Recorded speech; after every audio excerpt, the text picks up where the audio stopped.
Welcome back, ladies and gentlemen. This is the Q&A podcast, Q&A show on Inside the Birds platform. I'm Jason Avant. I'm here with my homeboy, Quintin Mikell. Q, say what's up to the people.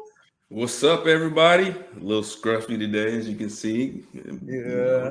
Busy, but we still make it happen. We still show up, even though we're not in perfect viewership form. But excited to be here. Glad to have my man Jay here again. Let's have some fun today, man. Hey Q, I got 5 gray hairs in my beard. I didn't get them until I started doing this podcast with you, man.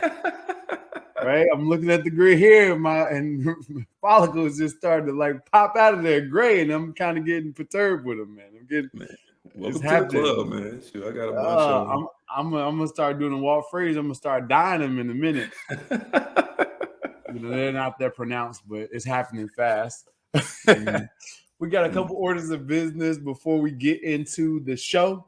Just want to let you guys know what's going on in the future. This is a 5-week program that we're doing. We already have 1 week down last week. We got 4 more weeks letting you guys know the ins and outs of the season, OTAs, talk about the actions that has occurred.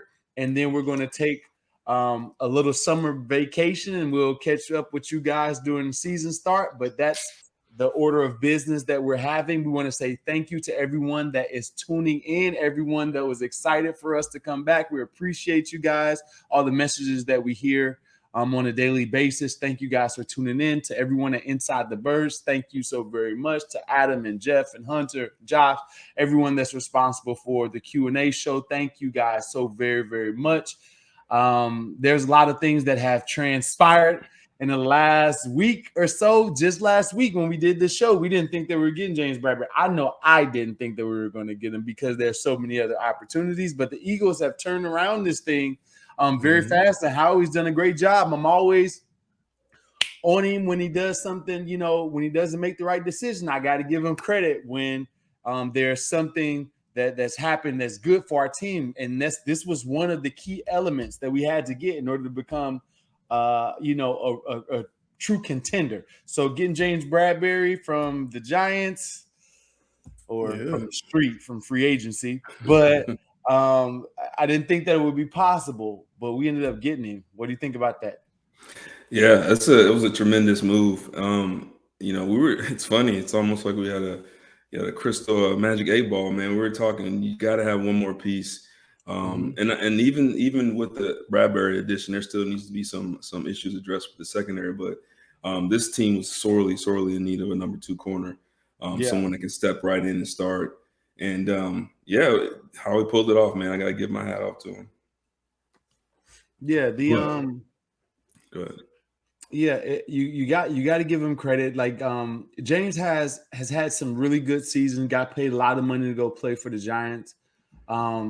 Big, long, rangy corner, and he's physical. He's not just a guy that's a big guy, but he still lacks physicality. I think Darius Slay's a little bit slender, a little bit lighter. Struggles a little bit when it comes to tackling, struggles a little bit when it comes to a really big receiver getting pushed around. We've seen it a few years ago with DK Metcalf, but he still held his own. When you get a guy like James Bradberry, now you have the ability to, I'm not saying he can stick a DK Metcalf, but it gives you a better opportunity because he does have a little bit more size. He's a little bit more physical. He plays downhill.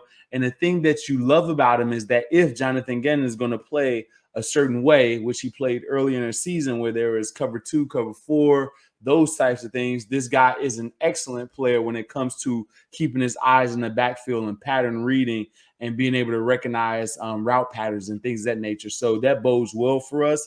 We switched it over into man at the end of the season. He's not a bad man player at all, but he's better in zone. So his strengths and weaknesses, that's my evaluation of some of his strengths and weaknesses. What about you? What do you think about that? Yeah, I agree with that. I think, from what I've seen, he's like you said, big, strong, physical corner, smart player, very experienced player. I remember earlier in his career, I believe he was with the Panthers. He kind of struggled, had some ups and downs there. And, truthfully, he started to. You can tell. So one way I kind of look at it, sometimes players' career arcs is, you get a player like Bradberry that kind of struggled early. Maybe end up on a different team, maybe learn some different schemes, maybe, fitting in the right system. So for me, I think he's more of a system type of cornerback, which isn't a bad thing.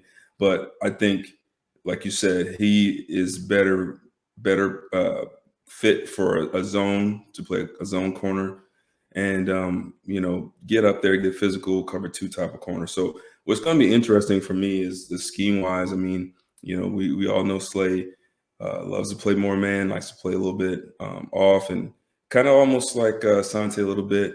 It doesn't take as much chances as Sante used to do, but that's similar type of style. And so it's going to be interesting to see. Now he's getting a little bit up there, Slay's getting a little bit older. I'm not trying to, say anything negative to him in terms of that, but at a certain point, playing man the entire game, playing off the entire game is not going to be conducive for his career, for his legs and all that. So I think I have a feeling that it's going to be more of a zone type of scheme this year. I think it's going to be more with the corners playing more press and some help over the top. So I like it. I think it's a good fit. I think it's definitely something that we needed. Everyone is saying that this is the best tandem in the league. We go right for the juggler in our town. It's like, oh man, we got the best tandem in the league. There's a lot of good tandems of cornerbacks in the league. This one is definitely up there with some of the better tandems in the league, and as far as corners in general. I won't say that they're the best, but they're definitely that top 5 or so. With Slay, being the central piece. I'll say that we've had a history of having 2 really good corners. And there's times where you think of, Asante and Sheldon, Lito and Sheldon, Bobby and Troy. And then they had Al on the third. I don't know if you can get better than those 3 playing, right? So we've had some really good players. Then we had DRC, Nandi, and they didn't play well during that time, but they were still good players. And Asante at one point. So there's been some pretty good tandems along those. Where do you think this tandem will stack up against that history? Yeah, to me, it's probably I would say top 5, definitely. I think the best tandem, and I'm a little biased, was Sante, Sheldon, and Lito. We can't forget Jose. Yeah, Jose. He stepped in at the nickelback position. And he played great for us. So for me, that group was top notch. Obviously Troy and Bobby Taylor, a couple of couple of all-time greats. Yeah. And this group right here. And I wasn't really around when DRC was here. I've seen some of the games on TV. Yeah.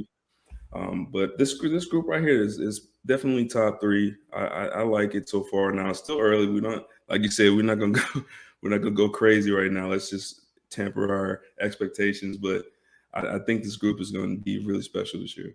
The good thing is that he's coming from a team that's in a division. I worry when a guy comes from outside of the division into the division, right? Because that's a different ball game, because you're facing a new group of receivers that you're going to play twice a year. And if you're not familiar with the style of the division, I remember Nandi coming to this division. He's in a division with, Dwayne Bowe and Vincent Jackson. Yep. And Brandon Marshall, and he's with a lot of big dudes, and he does well against those guys. He came into a division with Deshaun Jackson and Victor Cruz and Santana Moss. It was like all small guys, and it was like a culture shock for him. You know what I mean? So I'm glad that he's in this division. So therefore, he will be able to at least compete with the guys that are in the division really well. So I know that wouldn't be a change for him. So that's one point that I think is good. That's a great point. Point. Now the other transaction that I think he's going to do really well with Slay. Last year we had times where Steven Nelson was just out there, where And I love Steven Nelson. I love a guy that works hard. But there's certain like he was so conservative that he was just out there at times giving up catches. Yep. Out there just, I remember 15 yards out on Guyton, from San Diego. I'm like, man, I know he can run a little bit, but then he the fourth receiver. Like, you know what I mean? Like on a third down, 3rd and 7, you 15 yards off. What do you think? Go stop at the mark and catch the ball. Like there's times like that occurred a bunch. Now, when you have a guy that can pattern read, a guy that understands concepts that's in front of him, understanding, okay, number 2 is going vertical. It's only a few routes that's going to happen if number 2 goes vertical. Oh, there's a flat and number 2 vertical is a curl, right? So there's certain guys that can do that, and I think he's one of those guys. He competes at a high level for the ball. He has terrible hands like most corners do, but he still gets his hands on the ball. Hey, if they don't catch it, just make sure they don't catch it. That's my rule. As long as we want picks. As long as they don't catch it, I'll take it. PBUs count. Dang it. Sorry, yeah, PBUs do count. Yeah, like horseshoes, it count. All right. The next guy we got this week here is Jimmy Moreland, a guy that the Eagles have been interested in for a while. Even last year, there was talks of bringing him in. He's been a wily veteran, nickel corner. Not overly big, a small guy, feisty fighter, sort of like Steven Nelson, but cornerback, runs a little bit better. But Steven Nelson, but slighter in build. Mm-hmm.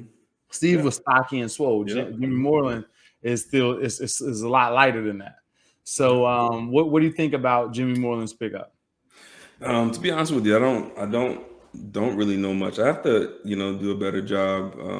When these transactions come through, of really getting a chance to look. But based off the little film that I've seen so far, I mean, he's, like you said, a small guy, not a big guy, scrappy.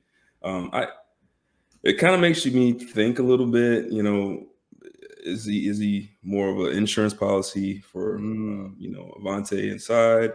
And, obviously do a little bit of work outside in terms of that, with some, maybe adding some special teams in there. But, I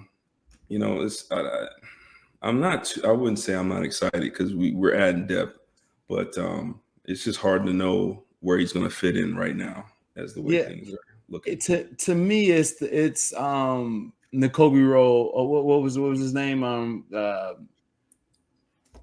Roby Coleman. Oh yeah.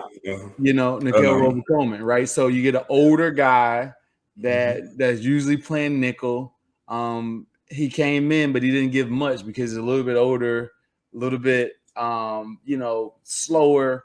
Couldn't really play outside. Was a little bit behind inside. To me, I don't know if this is a veteran toughness move. Let's get a guy that can kind of show Avante how to line up and like what little things to do as a mentor. But I don't think that you can take Avante out of the lineup for Jimmy Moreland, because you want a guy in that spot for a while. I remember Joselio transitioning from, being overseas and coming here, and him getting destroyed, killing him in practice, right? Every day. And by that second year, he was hard to get open on. And he wasn't just hard to get open on for me because he saw me every day, but it began to show up on game day. And began to show up because he just was in that spot for so long, and you begin to see the different defense, different offenses, and begin to understand your defense and what's the requirements are, when you can gamble, when you can whatever, blitz, or when you can add on to the rush, whatever it is, based on the coverages and based on the assignments, you begin to know it, and therefore you play faster. So bringing a guy in like Moreland is good for veteran leadership, but at the same time, I don't want him to mess up Avante Maddox's development. Yes, that's a great point. Like I don't want him to take away from his snaps, because he's still a young player. Remember, his first couple of years or first year, they had him bouncing back and forth, safety this, do this. Like, it's a lot, and it's hard for a player to develop if you keep moving him around. Let him get comfortable in this space. master it, then move them to another space, master that, and then you're well-rounded. But that takes multiple years. So that's where I am with him. Now, I do know a lot about the guy, Jimmy Moreland, because when I was coaching there at the Eagles, he was with the Redskins, of course, or not the Redskins, the Washington football team at that time, which is the Commanders, right? So so I know that he's a feisty player. I know that he shows up around the ball. I know why they like him. But to me, he goes for a lot of moves. He's not a guy that is a lockdown, but he's a solid player in the NFL. But he's nothing to write home about. Yeah. That's dude, as always, spot on, man. Like I couldn't have said any better. Yeah. So what about the safeties? Q. Ooh. We have safeties. You know Anthony Harris, Kayvon Wallace, Marcus Epps, Reed Blankenship, Jared Maiden. What do you think? What you just read off says it all for me. Okay. Just looking at the roster, I'm like, I don't. Besides Marcus Epps, Kayvon Wallace, and Anthony Harris, who I know his name for not the best reasons. Not the best reasons. I don't know any of these other guys. And not saying that these aren't good players. It just shows me that there's not a lot of experience back there. It just shows me that there's not a lot of, playmaking. I don't want to say not playmaking ability, but they haven't proven it yet. So I'm still very nervous for the safety position. It's not something in today's game that you can just plug in a guy and expect them to, succeed.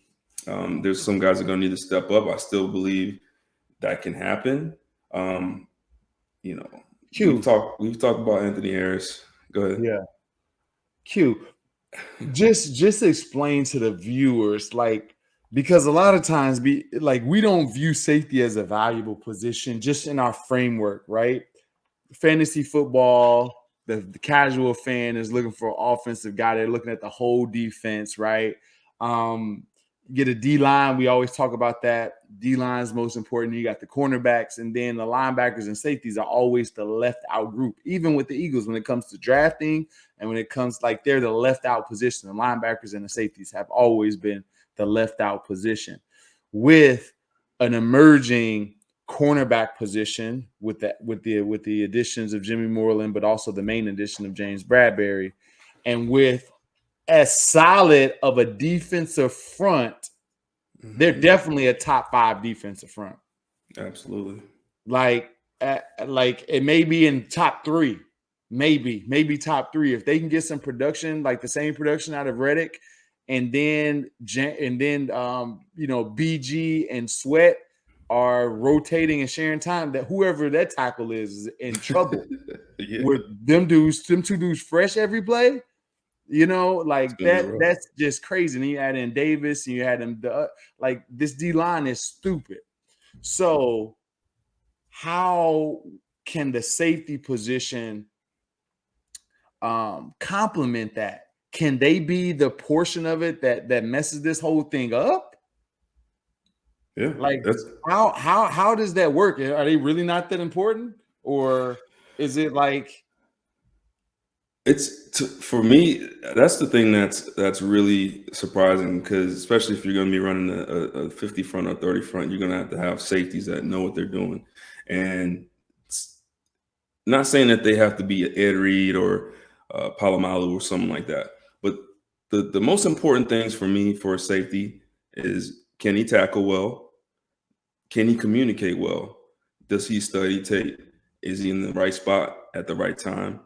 And what happens to him when things break down? What happens if a corner takes a double move fake and the guy's running scot-free down the sideline? What happens if their running back breaks out and somehow gets past the front 7 and you're one-on-one and you got to get him on the ground to give your defense another chance to play the game?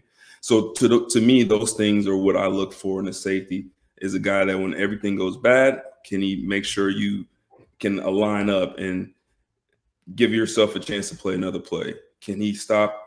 If a cornerback like I said before, if a cornerback has a bad read or whatever, can he cover for that? So to me, what I don't see out of this safety group is that guy that I'm confident in, that if something goes bad, that can make a play to help out. That if it's one-on-one in the hole on the 1 yard line, can he fill the gap and make a stop on a running back? So it's all great and dandy when, the front seven's balling, when the cornerbacks are balling. But what happens when someone's having a bad game? And you're going to need that guy that needs to step up. And that's not what I see from the safety group. It can eventually get to that point. Mm-hmm.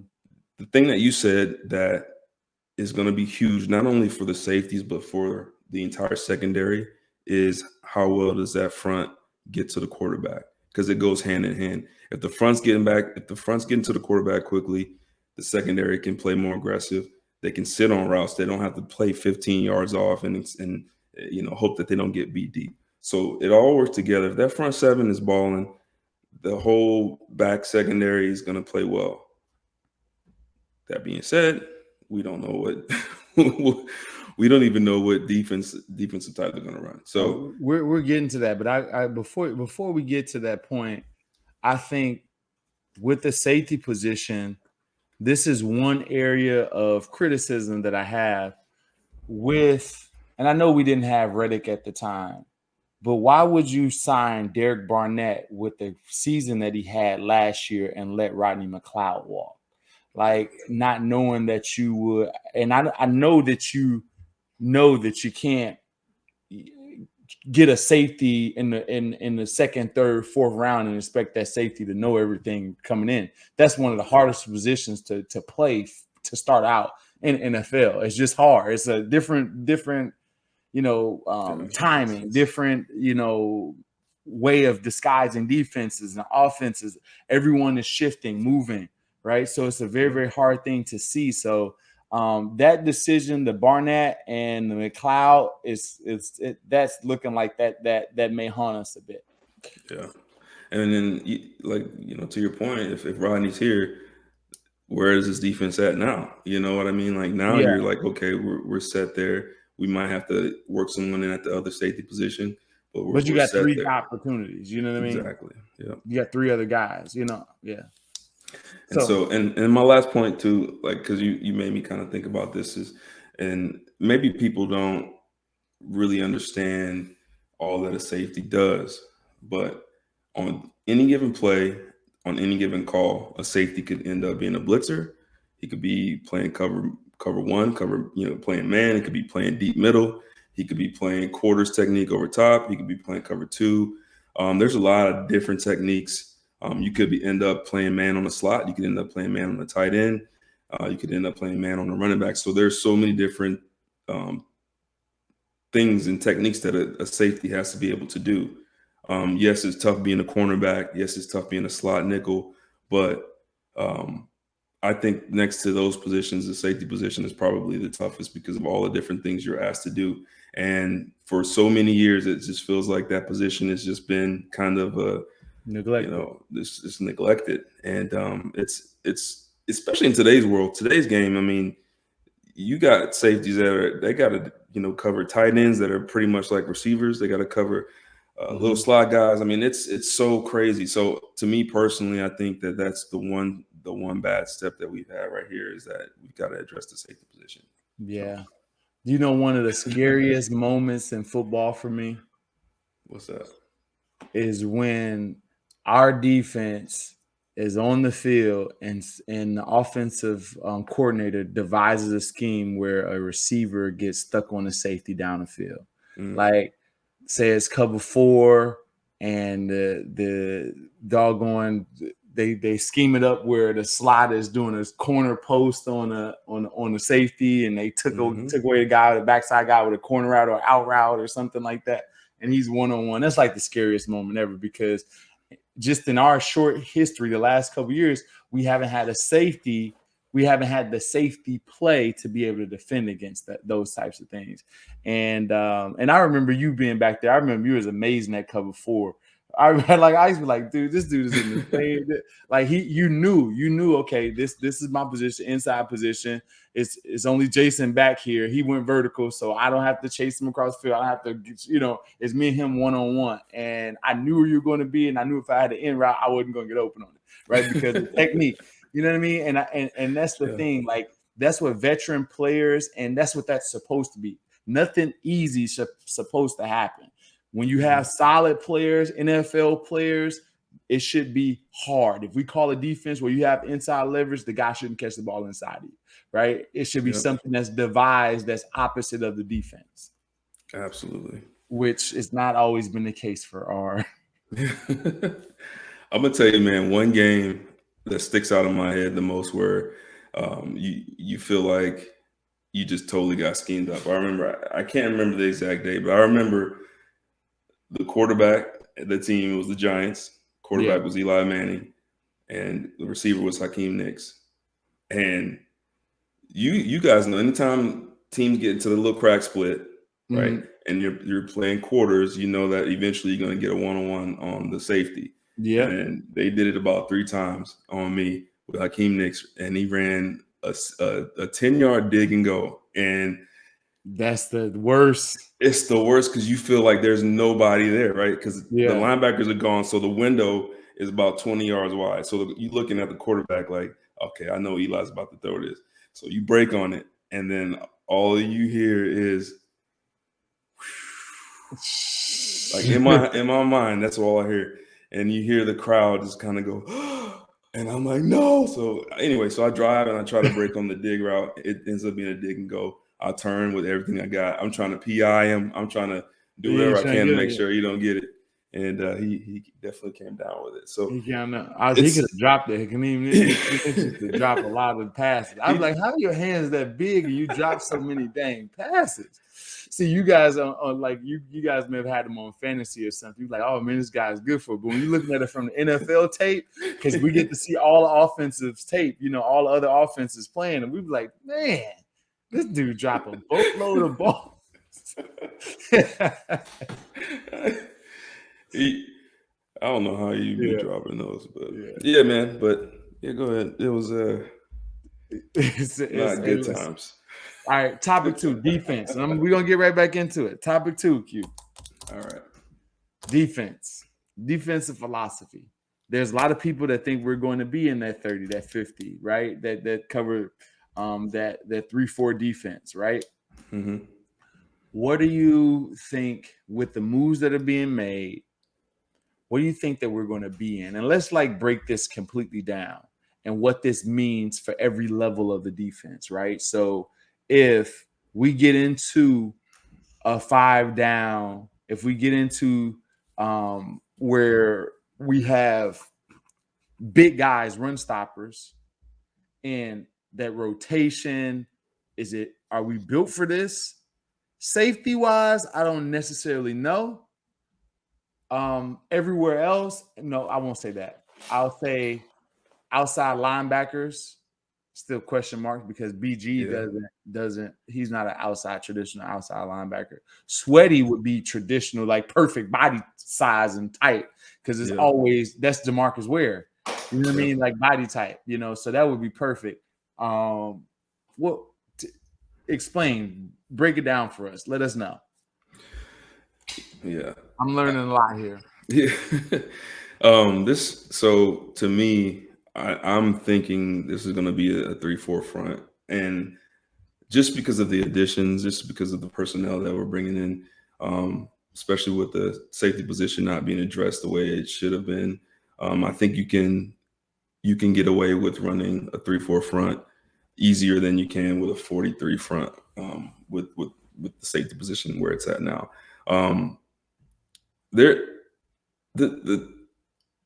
still am not sold that Gannon knows exactly what he wants to run. I still think that he wants to be able to run different fronts. I think he wants to, like last year, early downs, first, second down, run downs. He's going to run his 50 front, make whoever, the opponent is, force them into, second and long, third and long, and then, possibly come after him. But I personally, I think that this is going to be a 50 front. I just don't. It's just weird, man. Like it just doesn't seem like the personnel is just really there, like almost there, but it's not. It's It's not not whole. quite there. It's It's not. not whole. And I'm a little nervous that it's going to end up looking like it did last year, where early on you're going to try some things, it's not going to work out, it's going to get impatient, and then it's going to go back to running basic cover 4, basic cover 2 defenses. So I think it's impossible to go back that far to like when I say that I think that you can go back to those defenses, but I think our personnel is so much better that even good going point. back to those defenses is going to be a better situation for us. That's a good Last point. year, lack of pass rush at times. If it wasn't Hargrave getting to the quarterback early in the season, right? It was a lack of pass rush. Now you have guys out not getting to the quarterback, and really the linebackers didn't understand like zone drops and zone reads last year, so we were getting killed by tight ends, right? So I don't think that'll be the case this upcoming year, but yes, I still think that it's an incomplete 3-4 defense, meaning like you don't have that guy that's just that can go out and cover the flat and carry a wheel route. Who can carry a wheel route and like I'm serious. Like this is what they scheme up when you get into a 3-4, right? Because that linebacker, that outside linebacker, that guy that's standing up, a lot of time is responsible for the flat. And if they create an offensive concept where the corner to that side is going and the safety is eating up, now that guy has to carry vertical. And there's teams that can do that. I think the Kyron Johnson can do that eventually, but not in his first year. I don't know who else can. Yeah. And that's the thing that I'm stuck on.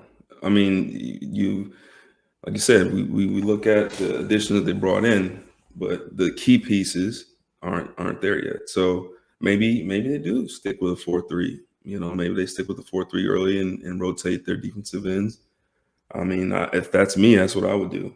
I don't know. I'm a 4-3 guy anyway, so I hate I hate the out fronts. So hopefully it is 4-3. So whether it's 3-4 or 4-3, what's the rotation going to? How? Here's my thing. I don't like or understand drafting. I love the pick with Jordan Davis, but you draft the dude that how he's playing. Yeah, he's freaking starting. Yeah. How is he going to start? No, hold on. How can he start? Let me see. Who you got? Fletch. You got Hargrave. You got like you can't play all three of them. That's the only time all three of them are playing is if you're playing freaking goal line. Yeah. Well, here's the thing: do you move one of those guys? Well, right? I won't say that in run situations you can. Well, if you somebody has to be. It's just too much. Like, and this is my thing. I think that at some point, Barnett, Graham, and Sweat.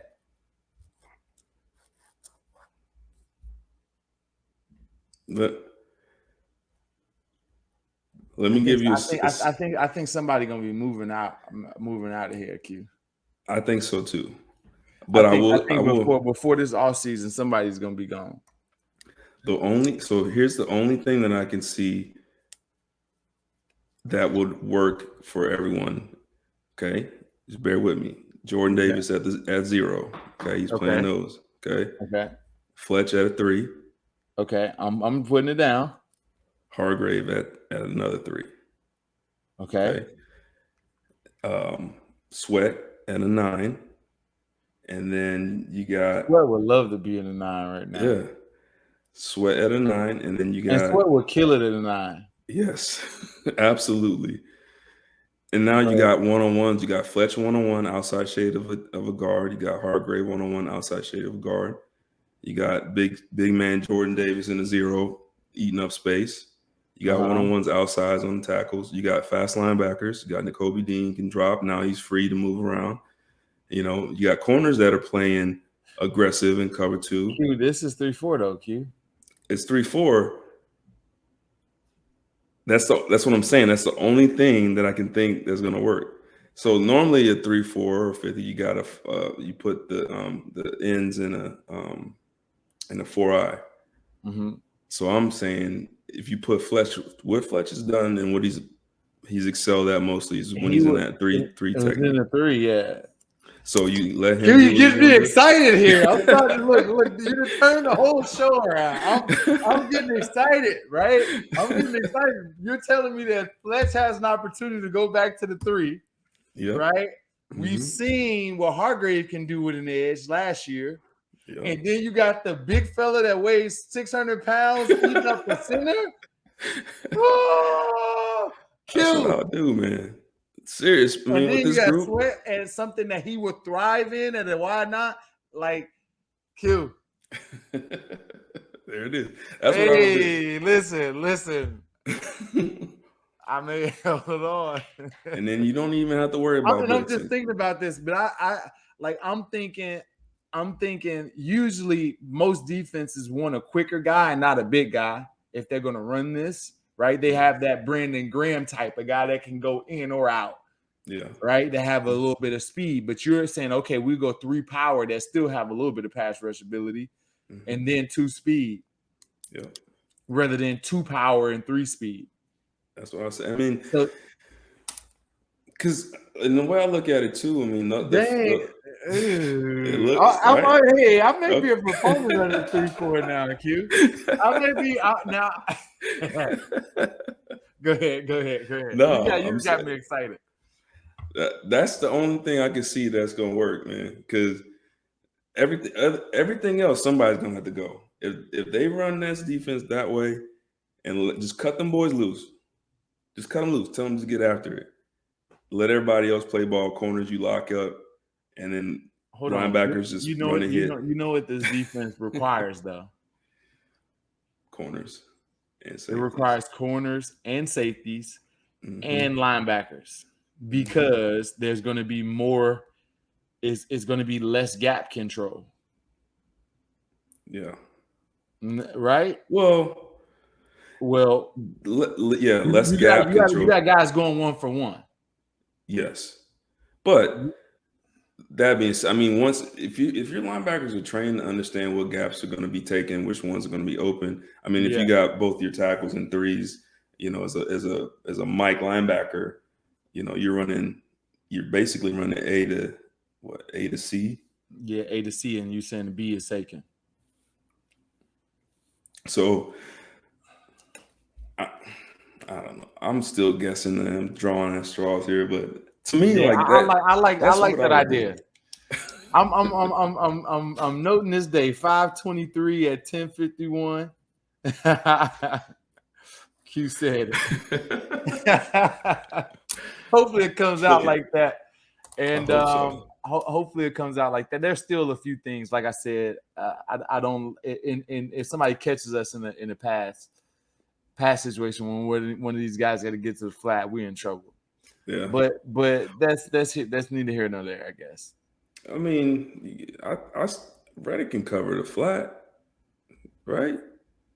Man, you can get paid the pass rush, man. You can hit them with anything. I remember Clay Matthews had the nerve to line up on me one time. I made him fall and almost tear his ankle off.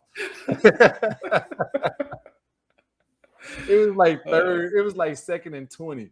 I ran a 5-yard out and got like 20 yards. I was because he was nowhere near me. I just stuck and I looked around. And he was on the ground. I was like, "Oh, I can catch and run."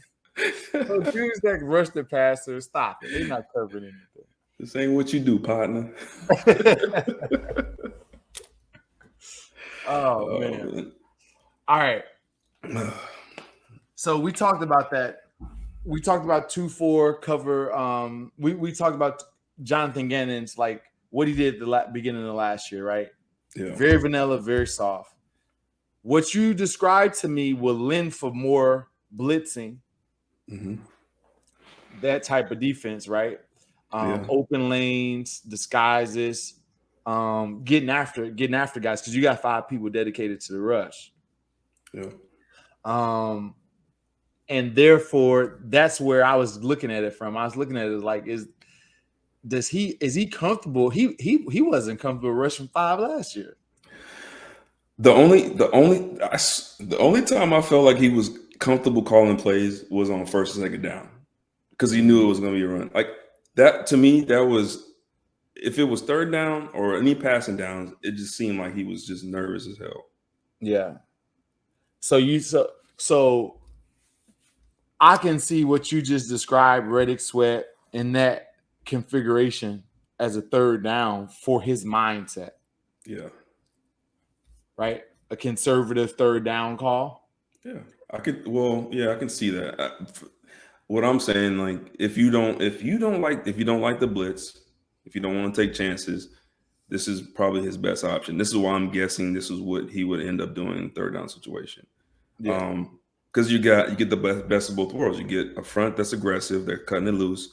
You get extra guy in the box helping, so you're getting that 5-man pressure. It's going to put your back seven, your back seven in a little bit of a bind. Sorry, not your back 6 in the bind. But I think if you're not going to blitz, if you're not going to take chances, what else can you do? Mm-hmm. Right? Like you've got to. I personally don't think it's part of his DNA. I don't think he's really big on blitzing. I think he's more of a safe play caller. So if that's going to be his MO, he's going to do it from a 5-man front, I believe. Okay. All right. I think it's a lot of chefs in the kitchen with the defensive line. Mm-hmm. And I think that rotating, you can't pay Reddick the money that he played and take him off the field, right? Right. So let's break it down real quick. That go ahead. You break it down. No. I want because I need to. We got Reddick. Yeah. Right. We got Cox. Yep. That's 2. Hargrave. 3. You have Brandon Graham. Okay. Damn. You have Josh Sweat. Yeah. You have Barnett. You have Jordan Davis. Wow. You got Milton Williams. Right. So that right there is 8. That's crazy. That's 8. And I think it's going to be hard to – Graham is going to be in the rotation, just his seniority and his production, right? Mm-hmm. Does that mean that Sweaty is going to have less reps? Is Barnett going to play and you sign him for money? Like, it's a good problem to have. Are we going to go series by series? How is that going to work? Like, I'm just looking at that rotation. Yeah. Who's going to be that 5th person? You're saying, okay, in a situation where if we want to get after the pass rush, it may be, big because there's going to be a formation. It's going to be big, and then there's going to be speed, right? So it's either like Jordan Davis gets entered at the nose, or you can move, Fletch or somebody else in a similar type position and put your extra pass rusher out there like Graham, right? So I think there's you can interchange this as much as you like, depending on the circumstance, and whoever's generating pass rush. But trying to figure this all out, me personally, I think one has to go for a safety. That's what I think. Yeah, I agree. But who's available? I don't know who's available, but that's when you start getting into trades. That's when you start getting into a guy that's a good player that they may not want to re-sign. Bates? No, we're not getting no. We can't afford that. No, ain't no way. Boy, I would be the happiest person in the history of Philadelphia if they got some Bates. I love a safety that get the ball back, man. Like all right, that hitting and stuff. I like that stuff is nice. But give me an interception any day. More possessions, right? Yeah. So here's my question. Yeah. If you could pull off, now let's hypothetical, you're the GM of the Eagles right now. If you could pull off a deal to get Jesse Bates, You're gonna have to give up way too much. Who would you offer? You're gonna give up way too much to get him. You would have to give up. Come on, GM. You would have to give up like say Derek Barnett, a third, and probably another player. Like, you know what I mean? It's gonna be a sizable package. It's gonna be like maybe Derek Barnett in the second or something like that. Derek Barnett in the second. It'll be pretty high because he's gonna get paid. And he's going to be in that top 5 free safeties, right? Pay range. And he's younger. You know what I mean? So maybe a second in Derek Barnett. But Derek Barnett may not even be a great piece because he's only on a 1-year deal. So they're probably going to want more than Derek Barnett. Yeah, that's a good point. Yeah. Dillard may be because they do need tackles, right? Dillard in a second. But I still think that Dillard wouldn't be a great pick because people know that Dillard's value is only so much, right? He's a backup tackle. Everyone knows that he's going to go to free agency eventually, right? The Eagles are not going to re-sign him, right? So, yeah, maybe Dillard, Derek Barnett, and Quez Watkins. I don't know. I'm just throwing out names. I'm not saying that word. I'm just saying like those are things that it's just not happening. Yeah, that's exactly because he's just too good of a player. I don't think that ever happened. Yeah. Wishful thinking, man. That would put this team over the top. That right there would be that right there would be the best. That would be the best Eagles team that roster. Yes. That roster, everything the Eagles have. If you put like a guy like Bates on the team, it's better than the Super Bowl roster. I'm not saying they would win. I'm just saying position for position is better. Like, you know what I mean? Because the Super Bowl team had a lot of, deficiencies. They got it done. They worked through bad corner play the entire time. Tom Brady had 500 yards pass. Right? You know what I mean? So they had some hiccups. So it can be done even without it, but you got to have stellar quarterback play. Got to have a Nick Foles type of postseason run. Who just got signed to the Colts? Did he really? He got signed to the Colts. He's over there with Frank Wright. Yep, got signed earlier today, I think. Man, I tell you what, man. Quarterbacks, man. Backup quarterbacks. 10 million, 12 million. That's the life, man. But I will say most of them dudes don't even want to go get in the game no more. They don't. Like, that's just the truth. Cats be look. These guys be mad. A lot of backup quarterbacks. I'm not saying every one of them, but a lot of backup quarterbacks be pissed off when the starter get hurt.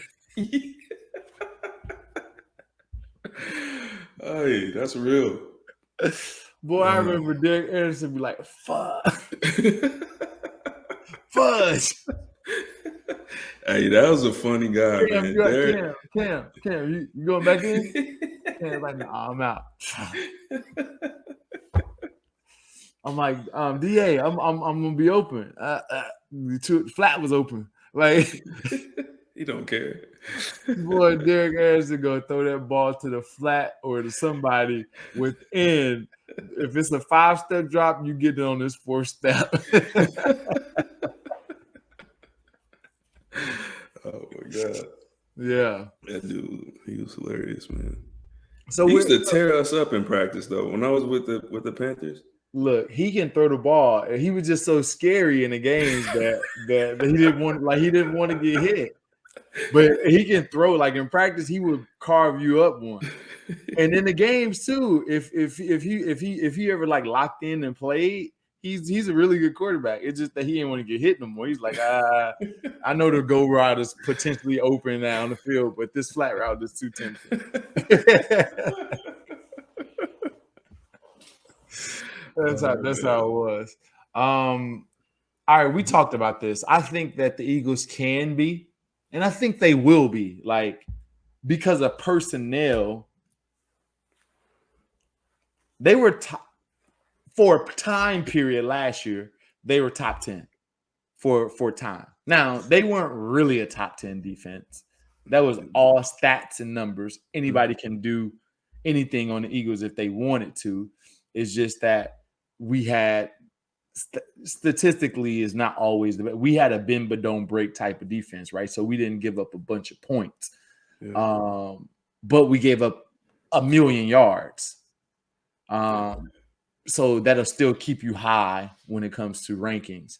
I think we could be a potentially a real top 10 defense if the defense coordinator is aggressive. What do you think he has to do in order to be successful? And that's the last question, Q. Yeah. So I agree with you. I think this team can be, top 5, top 10, definitely. Top 5? No, I didn't mean to say that. Top 10, definitely top 10. So they part of the reason why they were so high too is that they played really well against the run. If they can continue that and carry that into this season, playing well against the run, they'll definitely be up there. The two things that they've got to get better at. Did they play well against the run, or they couldn't stop the pass? Both.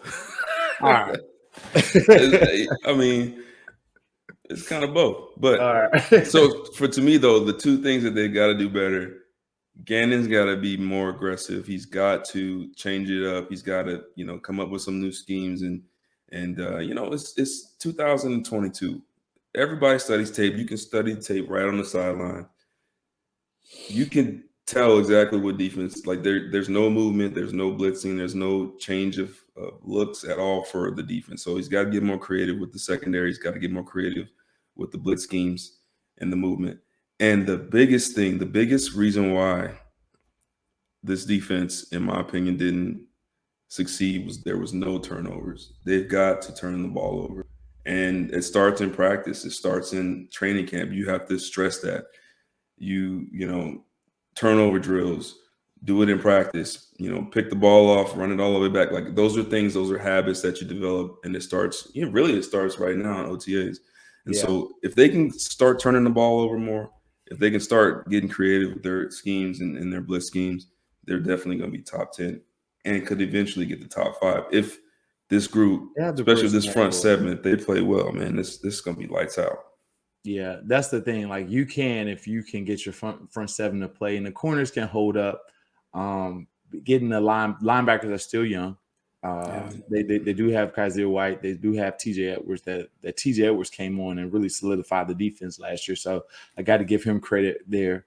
Very true. It's actually been this will be the most talented linebacker core that we've had in a while, and that's saying just real. Like it's like okay. So Davion Taylor's a 3rd round pick. Nakobe Dean's a 3rd round pick. TJ Edwards was a draft pick, right? Mm-hmm. You got guys, at least they thought of. It is not just a guy they just picked up off. Oh, just come on over here and play some football for us, right? That's what we've had the last few years, Yeah. I think that may be a position of strength for us because Davion, I felt, barring his injuries, was coming on strong. TJ Edwards was solid. And then we don't know what Nakobe Dean can do at this level, but we know that he's a really good football player and has the ability to be really good at this level. So I think that's promising. I think we can overcome the safeties, but creativity, if it is a 3-4, it's the perfect defense to disguise everything.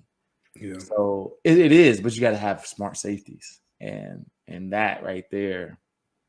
Mm-hmm. Yeah. Go ahead. You got to have athletic safeties too. Like I think Epps is athletic. I think he's got to get some more experience. He's got to play a little bit smarter. I think you need to play more. Absolutely. We'll see.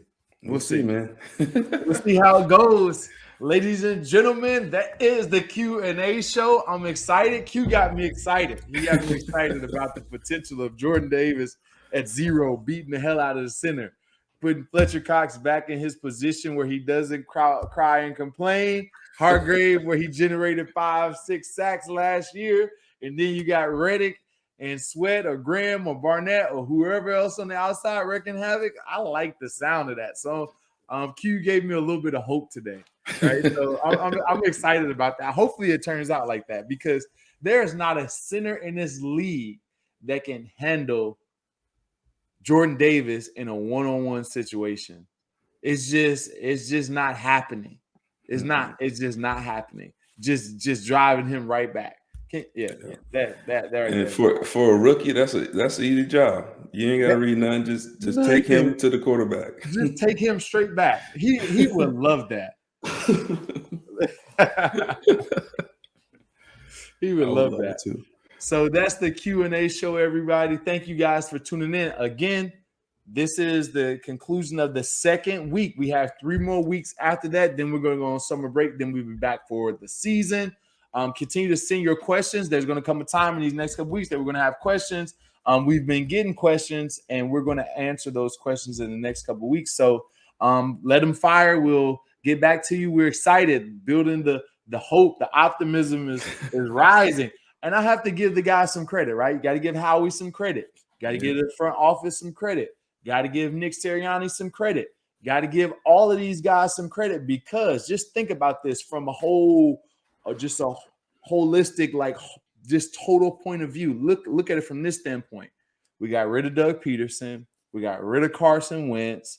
We had a total rebuild.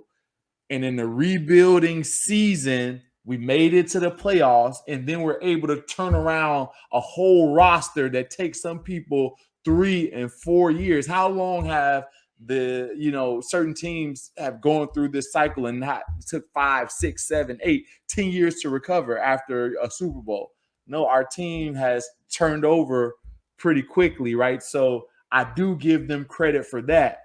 Have we missed on a lot of picks? Yeah, we've missed on a lot of picks, but overall it's headed in the right direction. And I think this draft has kind of, made up for a lot of bad picks that we've had in the draft. It could have been done. Yeah, so that's my thing. That's it. I mean, spot on right there again. Yeah. That's my thing. I got to give him some credit. I got to give him some credit. We can't – hopefully after this year you won't hear any more Jalen Reagor talk. Hopefully you won't hear any more JJ Arcega-Whiteside talk. I still hear what was the Danny Watson we got? What was the Watkins?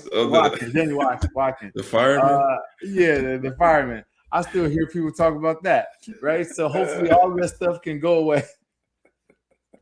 So I forgot about that. Oh man. Yeah. That was a hard time. But yeah. All right, you guys, this is the Q&A show. I'm Jason Avant. I'll see you guys next week. Q, say the last words.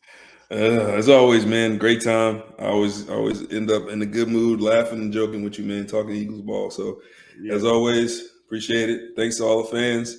We'll see you guys next week. Peace.